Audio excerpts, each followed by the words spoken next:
పాకిస్తాన్కు ఉగ్రవాద సంస్థకు సత్సంబంధాలున్నాయి. అందుకే పాలస్తీనాకు అనుకూలంగా పాక్ ప్రజలుంటారు. ఇజ్రాయెల్ దాడులకు వ్యతిరేకంగా నిరసనలు చేస్తారు. అయితే ఇప్పుడు అమెరికాకు దగ్గరైన పాకిస్తాన్ ఇజ్రాయెల్ విషయంలో ద్వంద్వ వైఖరి అవలంబిస్తోంది. హమాస్ను అంతం చేయడం కోసం ఏర్పాటు చేసే బృందంలో పాకిస్తాన్ తన సైనికులను పంపింది. పాకిస్తాన్ అటు హమాస్తో సన్నిహితంగా ఉంటూ ఇటు ఇజ్రాయెల్కు దగ్గర కావాలని చూస్తోంది. దీనిని గుర్తించిన ఇజ్రాయెల్ పాకిస్తాన్కు షాక్ ఇచ్చింది.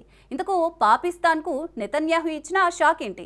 ఇప్పుడు షరీఫ్ సర్కార్ ఏం చేయబోతోంది? గాజాలో శాంతి పరిరక్షణ దళంలో పాకిస్తాన్ పాత్రను తిరస్కరించిన ఇజ్రాయెల్. నమ్మకం, దౌత్య సంబంధాలు లేని దేశాలతో కలిసి పనిచేయలేమని స్పష్టీకరణ. హమాస్కు పాక్ ఉగ్ర సంస్థలతో సంబంధాలున్నాయని ఇజ్రాయెల్ ఆరోపణ. ముందు హమాస్ను పూర్తిగా నిర్మూలించాకే పునర్నిర్మాణం అంటున్న ఇజ్రాయెల్. పాకిస్తాన్కు హమాస్ ఉగ్రవాద సంస్థకు చాలా కాలంగా సత్సంబంధాలున్నాయి. అందుకే పాలస్తీనాకు అనుకూలంగా పాకిస్తాన్ ప్రజలుంటారు. ఇజ్రాయెల్ దాడులకు వ్యతిరేకంగా పాకిస్తాన్లో నిరసనలు కూడా తెలిపారు. అయితే ఇటీవల అమెరికాకు దగ్గరైన పాకిస్తాన్ ఇప్పుడు అనివార్య పరిస్థితిలో ఇజ్రాయెల్కు మద్దతుగా నిలవాల్సిన పరిస్థితి వచ్చింది. గాజా పునర్నిర్మాణం, హమాస్ను అంతం చేయడం కోసం ఏర్పాటు చేసే బృందంలో పాకిస్తాన్ చేరాలని అమెరికా అధ్యక్షుడు డొనాల్డ్ ట్రంప్ ఆదేశించాడు. దీంతో పాకిస్తాన్ ఫీల్డ్ మార్షల్ అంగీకరించారు. అయితే పాకిస్తాన్ను గుర్తించని ఇజ్రాయెల్కు అనుమానముంది. ఆ అనుమానమే నిజమైంది. పాకిస్తాన్ అటు హమాస్తో సన్నిహితంగా ఉంటూ ఇటు ఇజ్రాయెల్కు దగ్గర కావాలని చూస్తోంది. దీనిని గుర్తించిన ఇజ్రాయెల్ పాకిస్తాన్కు దౌత్యపరంగా షాక్ ఇచ్చింది. గాజా సమస్య పరిష్కారంలో పాకిస్తాన్ పాత్ర అవసరం లేదని స్పష్టం చేసింది.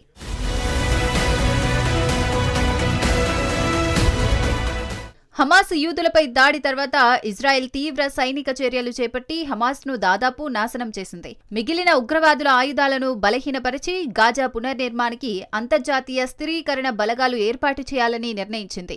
ఆసిమ్ మునీర్ ఇందుకు అంగీకరించి యుఏఈతో కలిసి సైన్యం పంపాలని ప్రణాళిక వేశారు. ఈ క్రమంలోనే ఇజ్రాయెల్ పాక్ ద్వంద్వ వైఖరిని గుర్తించింది. గాజాలో శాంతిని పర్యవేక్షించేందుకు ఉద్దేశించిన అంతర్జాతీయ బలగాల్లో పాకిస్తాన్ సైన్యాన్ని కూడా చేర్చాలన్న ప్రతిపాదనను ఇజ్రాయెల్ తీవ్రంగా వ్యతిరేకించింది. తాము విశ్వసించని, సరైన దౌత్య సంబంధాలు లేని దేశాలతో కలిసి పనిచేయలేమని స్పష్టం చేసింది. భారత్లోని ఇజ్రాయెల్ రాయబారి రూబెన్ అజర్ ఈ విషయాన్ని స్పష్టం చేశారు. హమాస్ను పూర్తిగా అంతం చేయడమే లక్ష్యంగా ఇజ్రాయెల్ ముందుకు సాగుతోందన్నారు. అమెరికా ప్రతిపాదించిన ఇంటర్నేషనల్ స్టెబిలైజేషన్ ఫోర్స్లో పాకిస్తాన్ సైన్యాన్ని కూడా భాగం చేయాలని వాషింగ్టన్ భావిస్తున్న నేపథ్యంలో ఇజ్రాయెల్ ఈ మేరకు తన అధికారిక వైఖరిని వెల్లడించింది.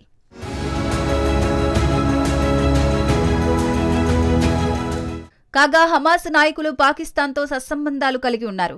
జైషే మహ్మద్తో సమావేశాలు, నాజీజా వంటి నేతల పర్యటనలు జరుగుతున్నాయి. గత 3 ఏళ్లుగా హమాస్ సీనియర్ కమాండర్ నజీ జహీర్ తరచూ పాకిస్తాన్లో పర్యటించి ఆయా సంస్థల ప్రతినిధులతో సమావేశమవుతున్నట్లు తమ వద్ద ఇంటెలిజెన్స్ సమాచారం ఉందని ఆజార్ అన్నారు. ఈ సమాచారం ఇజ్రాయెల్ దృష్టికి వచ్చిందన్నారు. పాకిస్తాన్ కేంద్రంగా పనిచేసే లష్కర్ ఇ తోయిబా, జైషే మహ్మద్ వంటి ఉగ్రవాద సంస్థలతో హమాస్కు సంబంధాలు బలపడుతున్నాయని ఇజ్రాయెల్ ఆందోళన వ్యక్తం చేసింది.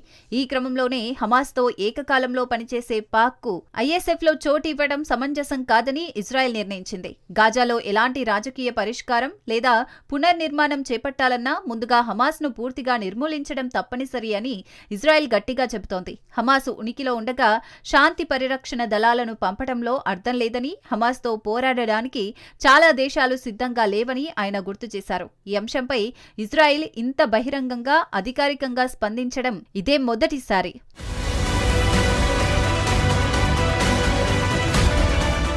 ఇజ్రాయెల్ తక్షణ ప్రాధాన్యతలు బందీలు, మరణించిన వారి అవశేషాలను తిరిగి తీసుకురావడం, హమాస్ సైనిక, రాజకీయ వ్యవస్థను నాశనం చేయటమని అజార్ తెలిపారు. హమాస్, టర్కీ, ఖతార్ వంటి దేశాలు ఈ ముఖ్యమైన అవసరాలను తప్పించుకోవడానికి ప్రయత్నిస్తున్నాయని ఆయన ఆరోపించారు. హమాస్ను నిర్మూలించాలి, లేదంటే శాంతి ప్రణాళికలో 2వ దశను అమలు చేయడం అసాధ్యమని ఆయన హెచ్చరించారు. దౌత్యపరమైన ఒత్తిడి విఫలమైతే ఇజ్రాయెల్ తనంతట తానుగా చర్య తీసుకోవాల్సి వస్తుందని ఆయన తేల్చి చెప్పారు.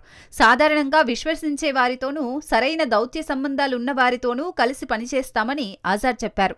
ప్రస్తుతం ఆ పరిస్థితి లేదని ఆయన అన్నారు. ఇరాన్ నుంచి హమాస్కు ప్రధాన సహాయం వస్తోంది. ఖతార్లో హమాస్ కీలక నాయకులు ఆశ్రయం పొందారు. కొందరిని ఇజ్రాయెల్ లక్ష్యంగా చేసుకుంది. పాక్ ద్వంద్వ వైఖరి దౌత్యపరంగా పెద్ద దెబ్బ తగిలింది. రూబెన్ అజార్ ఇరాన్ తిరుగుబాటుపై కూడా స్పందించారు.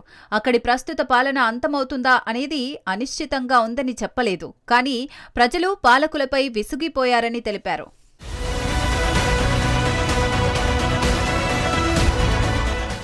భారత భద్రతాపరమైన ఆందోళనల గురించి ప్రస్తావిస్తూ పాక్ ప్రేరేపిత ఉగ్రవాదుల గతంలో దాడుల నేపథ్యంలో పరిస్థితిని నిశితంగా పర్యవేక్షిస్తున్నామని తెలిపారు. భారత అధికారులు ఈ ముప్పును తీవ్రంగా పరిగణిస్తున్నారని, దేశ ప్రయోజనాలను కాపాడతారని తాను విశ్వసిస్తున్నానని అజార్ అన్నారు.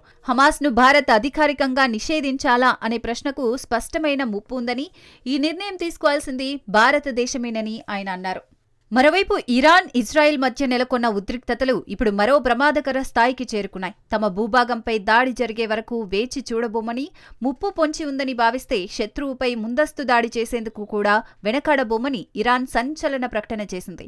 ఇరాన్ అంతర్గత వ్యవహారాల్లో జోక్యం చేసుకున్నా లేదా దేశాన్ని అస్థిరపరిచేందుకు ప్రయత్నించినా కఠినమైన ప్రతిఘటన తప్పదని డిఫెన్స్ కౌన్సిల్ స్పష్టం చేసింది. తమ భద్రతా లెక్కల ప్రకారం ముప్పు పొంచి ఉందని స్పష్టమైన ఆధారాలు ఉంటే తాము కేవలం రక్షణాత్మక ధోరణిలోనే ఉండము, శత్రువుపై ముందస్తుగా విరుచుకు పెడతామని ఇరాన్ సైనిక వర్గాలు తెలిపాయి. ఈ హెచ్చరిక కేవలం మాటలకే పరిమితం కాలేదు.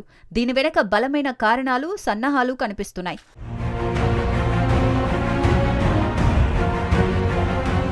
ఇరాన్, ఇజ్రాయెల్ దేశాల మధ్య యుద్ధ వాతావరణం ఏర్పడిన తర్వాత ఈ కొత్త డిఫెన్స్ కౌన్సిల్ ఏర్పాటైంది. అప్పట్నుంచి ఇది మరింత ముదిరి ఇరు దేశాల మధ్య షాడో వార్కు దారితీసింది. తాజాగా ఇరాన్ ప్రభుత్వ పత్రిక టెహ్రాన్ టైమ్స్ కూడా ముందస్తు ఆత్మరక్షణ అనే పదాన్ని వాడటం ద్వారా ఇజ్రాయెల్కు నేరుగా హెచ్చరికలు పంపింది. ఇరాన్ చేసిన ఈ వ్యాఖ్యలు ఇజ్రాయెల్, అమెరికాను మరింత అప్రమత్తం చేశాయి. ఒకవేళ ఇరాన్ నిజంగానే ముందస్తు దాడికి దిగితే అది కేవలం రెండు దేశాల మధ్య యుద్ధంగా నిలిచిపోదు, ప్రపంచవ్యాప్తంగా చమురు సరఫరాపై ప్రభావం చూపే మూడవ ప్రపంచ యుద్ధానికి దారితీసే అవకాశం ఉంది.